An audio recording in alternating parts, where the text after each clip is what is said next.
Current Champions League season has been anything but ordinary. With a brand new format, we have witnessed thrilling spectacles like a 9-goal madness between Benfica and Barcelona, and yet another high-stake clash between Manchester City and Real Madrid. But alongside those unforgettable moments, we have also seen frustrations, a chaotic 8th match day, an overcomplicated league phase, and a format that left many casual fans tuning out. Now that the league stage and play-ins are over and we are heading into the knockout round, which feels more familiar, it's time to ask a big question. Was the new Champions League format even worth it?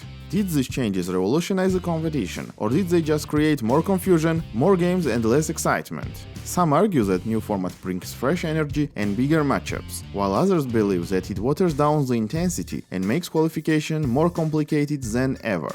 So let's break it all down. What actually changed? What worked and what didn't? We will compare the old format with the new one and analyze whether UEFA made the right call or if this experiment has backfired. Some of the changes bring clear advantages, but at the same time they introduce major flaws that can't be ignored. Let's dive in and see if the new Champions League format is an upgrade or just a complete mess.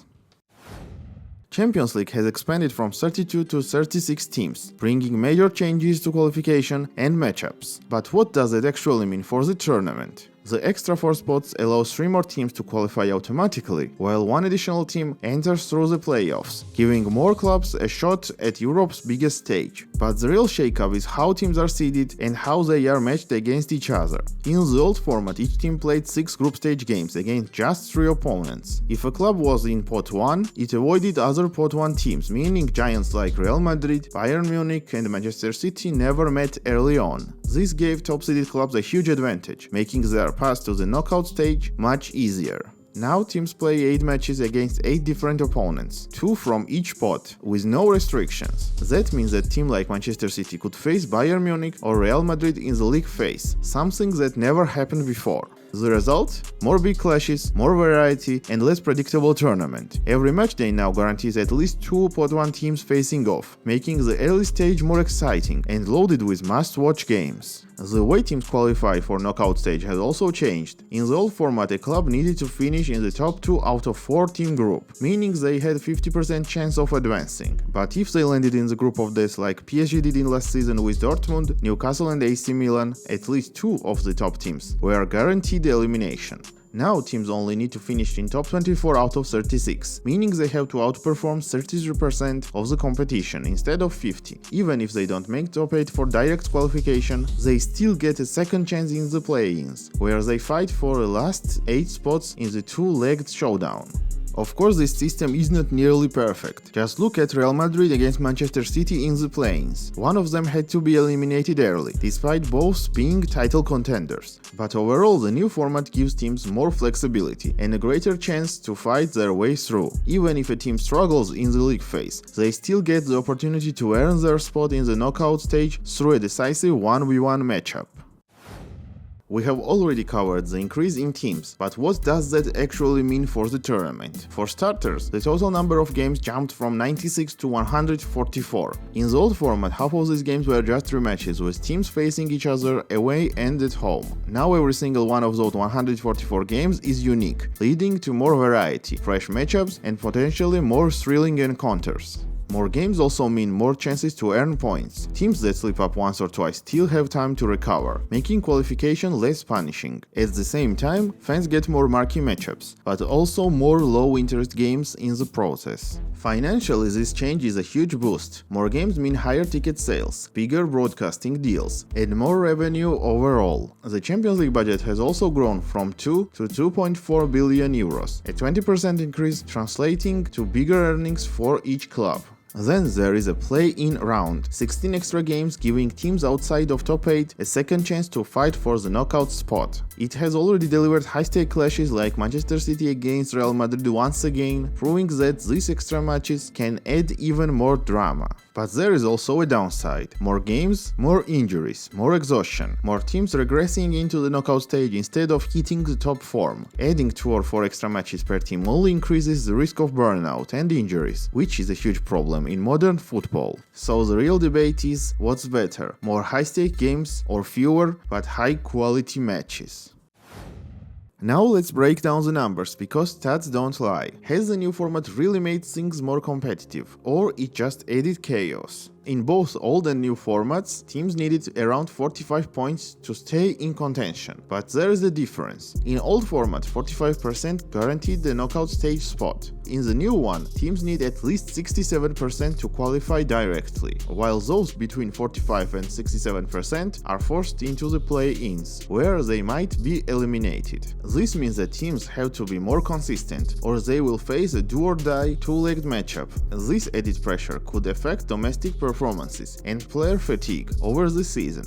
The format shift has also changed how games play out. Draws have dropped from 21 to 13%, meaning that 8% more games now have a winner. Teams are chasing points harder, leading to higher attacking numbers. XG has increased from 2.95 to 3.07, and goals per game went up from 3.08 to 3.26 per game. One of the biggest selling points of the new format was the promise of more blockbuster matches. Did it deliver? Well, technically yes. Because of increase of total matches, number of big games increased as well. So while we have more big matches, the percentage of these matches compared to the total games has not changed, and the tournament still has plenty of mid-tier fixtures that won't draw any attention. Now, after praising new format for a little bit, let's talk about the biggest problem that this format has: ranking teams who have never actually faced each other. In the real league, every team plays every other team, at least once or twice. Here, each team plays 8 out of 35 opponents, meaning qualification is heavily luck-based rather than a true test of strengths. Also, because of small number of games, league format is not working as it should. For example, Aston Villa, that finished 8th, had only 5 more points than Dinamo Zagreb, who finished 25th and did not even reach play-ins. That's an incredibly small gap between a round of 16 qualifier and a team that's completely eliminated.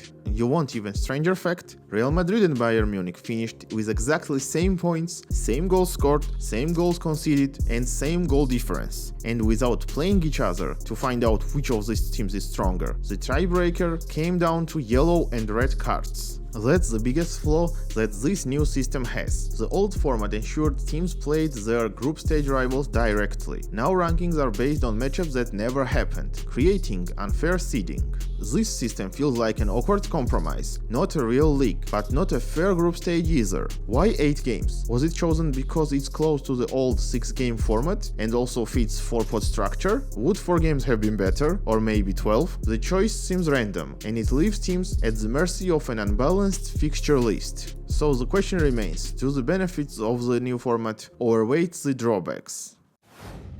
Now let's talk about an entertainment aspect. In this case, new format is a double-edged sword. On one hand, we have seen more goals, more wins, and a greater variety of matchups, since teams no longer play each other twice. This has led to thrilling games like Benfica against Barcelona, Dortmund against Real Madrid, or Barcelona against Bayern, the matchups that likely would not have happened in the old format. From the neutral perspective, it's been a joy to watch. But with more games comes a major downside. It's overwhelming. Some matchdays feature 2 or 3 must-to-watch games at the same time, making it impossible to follow everything. And about matchday 8, a complete scheduling disaster. 18 games at once, leaving fans struggling to keep up. It is true that regular league formats have all games at the same time on last matchday, but still, when we are talking about the biggest club competition, fans want to watch every second of it, which is very problematic in this situation.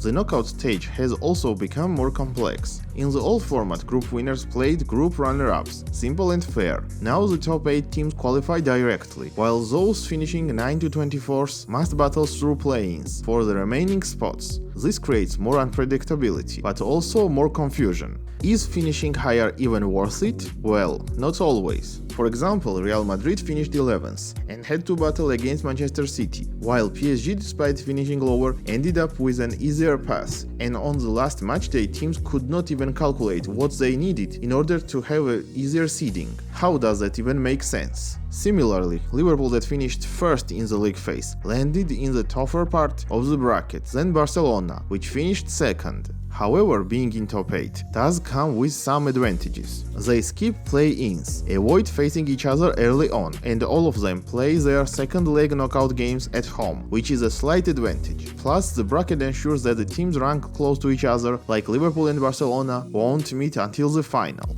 So does a higher finish guarantee an easier path? Not necessarily. However, skipping extra knockout games, securing home advantage, and getting a better placement still makes it worth fighting for. To sum it all up, the new Champions League format is a mix of bold innovations and frustrating complications. The old system has grown stale, with predictable group stage and the lack of real excitement. The need of change was clear, and while the new format delivers more variety, bigger clashes and fresh matchups, it also introduces confusion, scheduling chaos, and questionable fairness. In my opinion, this format is at least better than the old one. With a few key adjustments, it could strike as a perfect balance between entertainment, fairness and competition, evolving into the best version of the Champions League yet.